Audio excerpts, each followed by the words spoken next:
Welcome to Korean True Crime with me, your host, Mizicko. In today's episode, we will be discussing the Spirit Commanders, a group of teenagers whose interest in witchcraft became something much more sinister.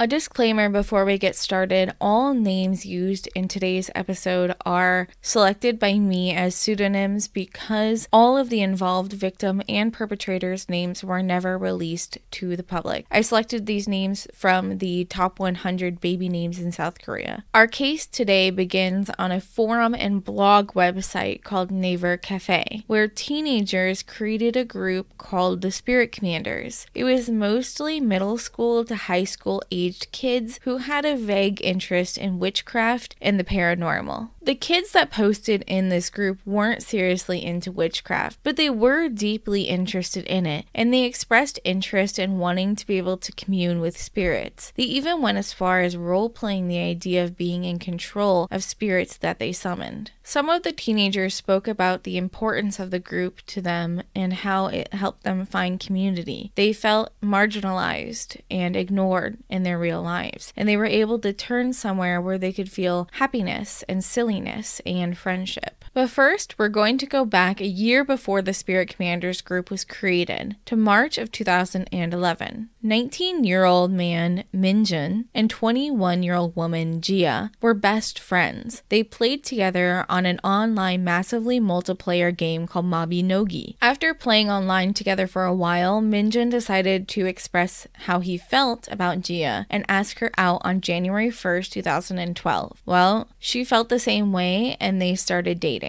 Like every relationship, and especially because they're young lovers, their relationship began to have some problems. Gia had joined a new group called the Spirit Commanders, and it was becoming everything in her life. She was dedicating every waking hour to posting, messaging, and replying within the group. At first, Minjun was fine with it. He even joined the group to see how it was. But he was skeptical about the spiritualism thing, and eventually it became just way too odd for him to handle, and he left. However, Gia loved the attention that she was getting within this group and how many people were following her every word. She loved the role-playing and sometimes maybe got a little bit too lost in it. She decided to invite her friends, 16-year-old boy Juan and 15-year-old girl Sua, to join the group with her, and they also immediately fell in love with the group. They also began dating a few months later. Gia was putting all of her energy into this group. In fact, she started claiming that she was a certified real witch who was certified by the evil spirit world. She claimed that she could summon evil spirits and make them do her bidding. Gia went as far as to say that she could heal the ill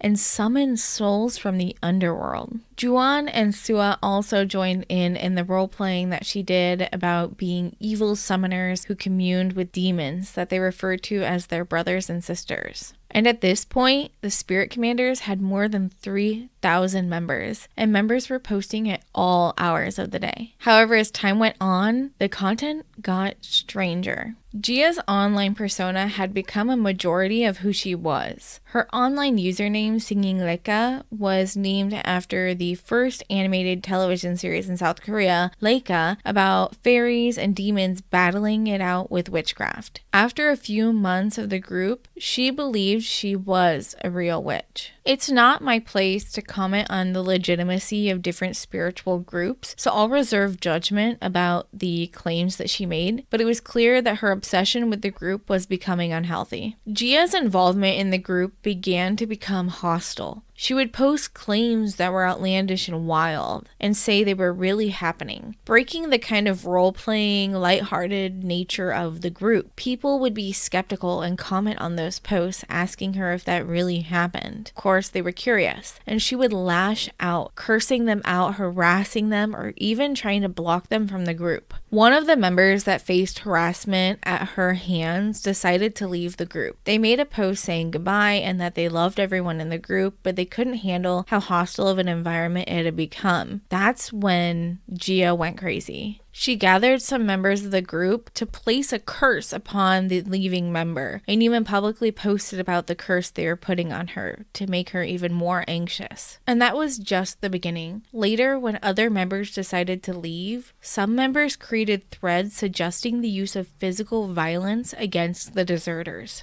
Minjun noticed that Jia's demeanor had changed. She was posting constantly in the group, and when she was often irritated or short-tempered. He decided to try to get her to leave the group, but this just led to a loud fight. Jia was the type of girl that didn't like when things didn't go her way. Some acquaintances even said that she put on a happy face around Minjun and acted like this doting sweet girlfriend, but in reality, she was a cold-hearted, mean bully. Immediately after their fight ended, Jia posted online about wanting to place a curse on her own boyfriend for speaking out against the group. Minjun had no idea because at this point he had already left the group, but their relationship continued to worsen. Minjun felt their romantic relationship was over, but he had really high hopes that they could still have a friendship. He tried to reach out to her to make amends, but found she didn't want to answer any of his texts or calls. When he talked to his friends, he'd found out she'd also badmouthed him to everyone they knew. Enraged by the betrayal he had faced from Jia, he contacted Juan, Jia's younger friend, and began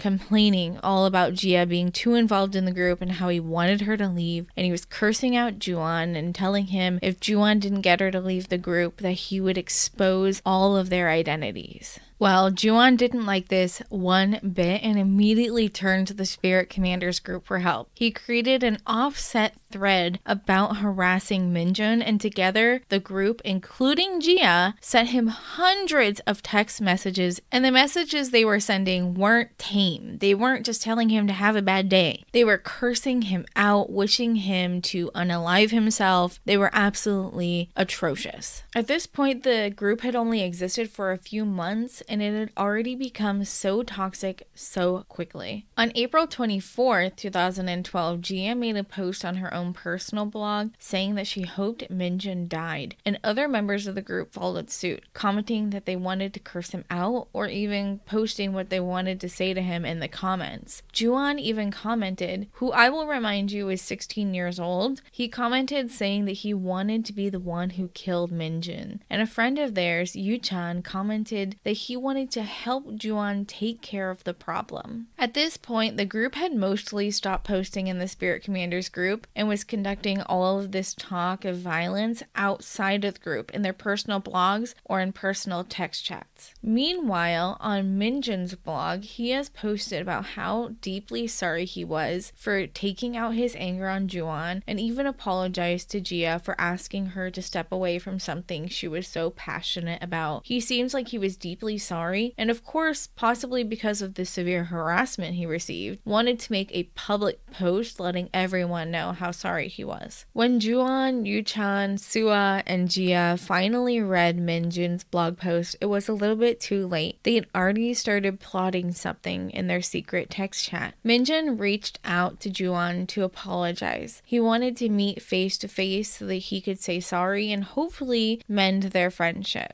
He also wanted to get Juan away from online, away from the chat, away from all of the members of the Spirit Commanders, so that hopefully he could reason with Juan. And he maybe wanted to speak to Jia face to face as well. Minjun was attending Shincheon University in the area, so he would have to wait to take time off to come visit them. So they planned for him to visit on April 30th, 6 days after Jia had made the post hoping Minjun would die. Minjun wholeheartedly believed that he could mend things with Juan, and he even purchased a very expensive graphics card to give to him, hoping to mend their friendship. But Juan, Sua, Jia, and Yu-chan all had a different idea in mind. They had started planning something for Minjun's arrival. On April 29th, the day before Minjun was visiting, Yu-chan and Juan plotted together how they would kill Minjun. They even prepared 2 knives that they would bring to the park. All of this plotting did happen in the group text chat. Jia and Sua knew about the plan. The next morning, on April 30th, 2012, Juan and Yuchan practiced how they would overpower Minjun and kill him. Yuchan was older. He was 19 years old. He could overpower him and hold him, while Juan would stab him repeatedly. They called Minjun to meet them at a children's park near Shincheon Station at 7:30 p.m. Minjun agreed to meet them there and texted his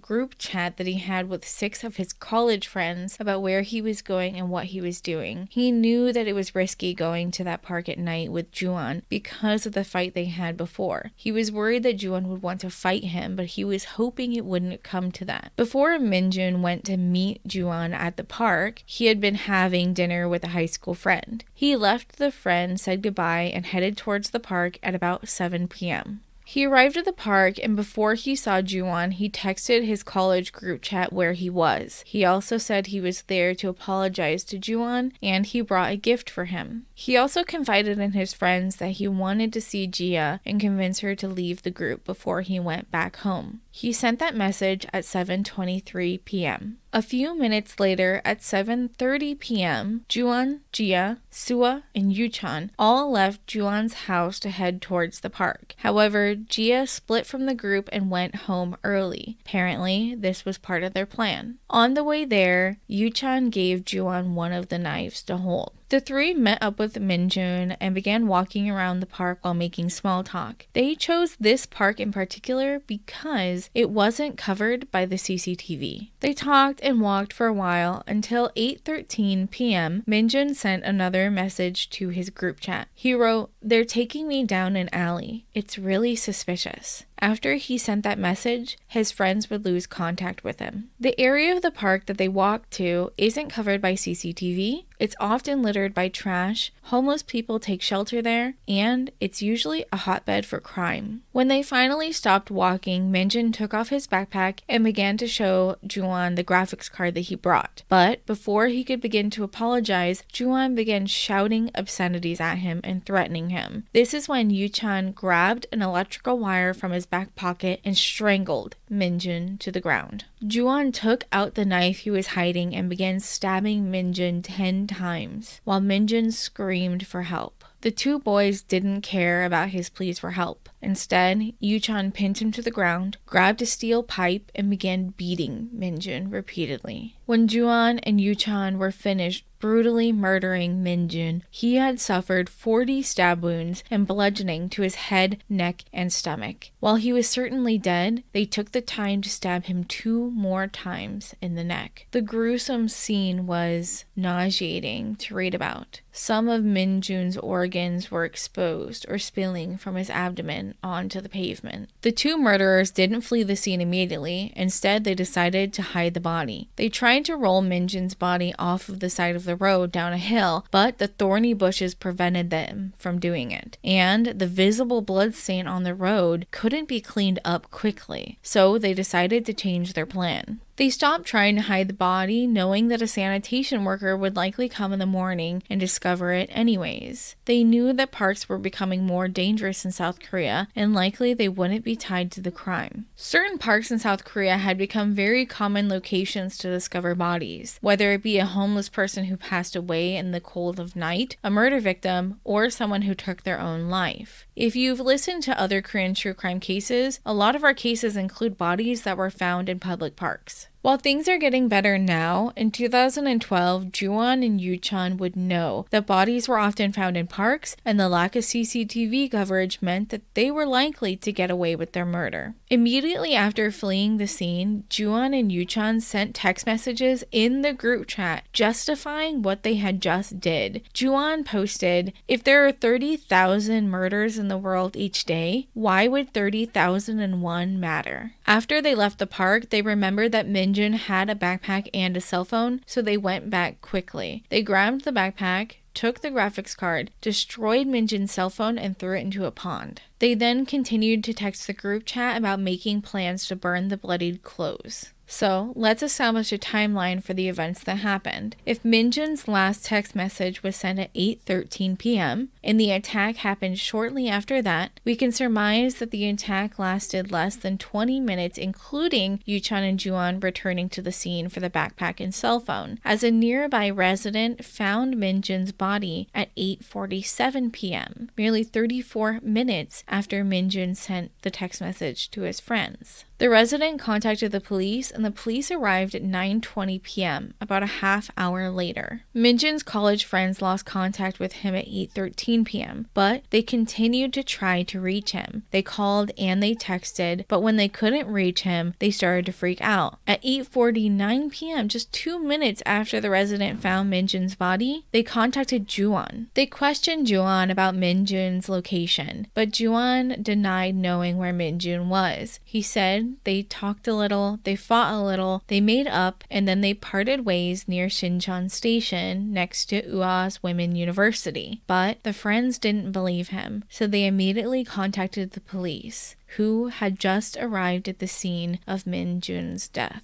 The friends were devastated to hear that their friend was dead. The police quickly gathered the CCTV footage at the entrance of the park, and thankfully, all 3 of their faces were in the footage. Throughout the night and into the next day, May 1st, 2012, Jia, Sua, Yuchan, and Juan all were following the case intently, and they were texting each other about whether or not they liked the direction the investigation was going. Juan was completely unaffected by the murder he had committed the previous night, and even began planning a date with his girlfriend Sua at a jjimjilbang, a Korean sauna. They texted each other all day about how excited they were to sleep side by side at the jjimjilbang.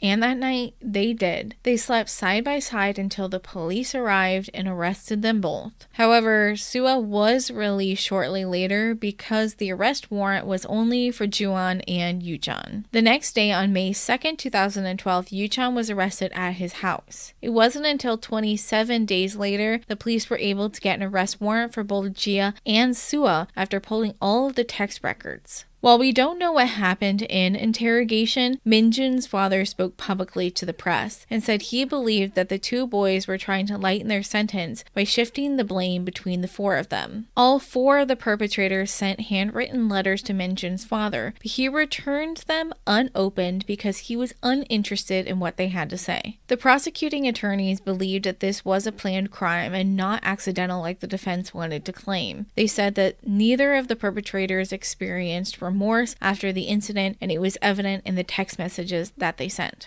The prosecution sought life imprisonment for Yuchan, 12 years for Jia, and 15 years for Sua and Juan. I know because of the prosecution's recommendation, you're wondering why Juan would receive a lighter sentence despite being the boy who committed the majority of the attack. Well, at the time of the brutal murder, Juan was 16 years old. Juvenile law in South Korea states that children aged 14 to 18 can only be given a maximum of 15 years imprisonment for criminal offenses. Children aged 10 to 13 cannot be charged with criminal offenses. Children under the age of 10 cannot be charged with anything. At their sentencing on October 24th, 2012, the judge sentenced Yuchan and Juan to 20 years imprisonment, going over the 15-year maximum, stating severe sentences are inevitable for the accused, who brutally murdered the victim in a planned attack. Jia, who wasn't at the crime scene at all, was still sentenced to 7 years imprisonment. The judge explained, Jia is charged with mentally aiding other defendants to kill the victim. All of their text messages and blogs were shown in court as evidence to them conspiring to kill Minjun. And Sua, who was at the park that night but didn't participate in the killing of Minjun, was sentenced to 12 years in prison, 7 in short term. The Court of Appeals upheld this ruling in January 2013, and the Supreme Court confirmed the original sentencing in May of 2013. A civil trial was brought forth by Minjun's family, asking for 454 million won, or about $380,000. Yuchan and Jia would have to start paying the family the money immediately, but Juan and Sua, who were under the age of 18, well, their parents would have to start footing the bill. There's one last part of this case that I would like to discuss, and that's the impact that this murder had on different communities. Yuchan and Sua were cosplayers. Hello everyone, this is Mimi in editing. I meant to say that Juan and Sua were into cosplay together. They posted often about their cosplay, and immediately after this case became the talk of the nation, cosplayers everywhere felt the stigma and the demonization for their art. Cosplayers weren't the only community that became severely demonized in the media. Mediums, spirit workers, and shamans also faced a lot of criticism in the news. Protestant media created a satanic panic. Naver blogs were being shut down all over the nation, and parents were scared that their children were into satanic rituals. Just as American media tries to tie violent video games to violent children, the Protestant media in South Korea began to demonize children who felt marginalized and found communities online. As a response to the fear and panic brought upon by these children murdering their friend, a new disease was invented called middle school syndrome, where parents anticipated that children aged 10 to 15 would become extremely violent, and there was nothing we could do to stop it. However, now that time has passed, initiatives have been started to help listen to marginalized children's voices so that incidents like what happened to the Spirit Commanders doesn't happen again. Thank you for listening to Korean True Crime with me, your host, Mimi Mizicko. 다음에 또 봐요. See you next time.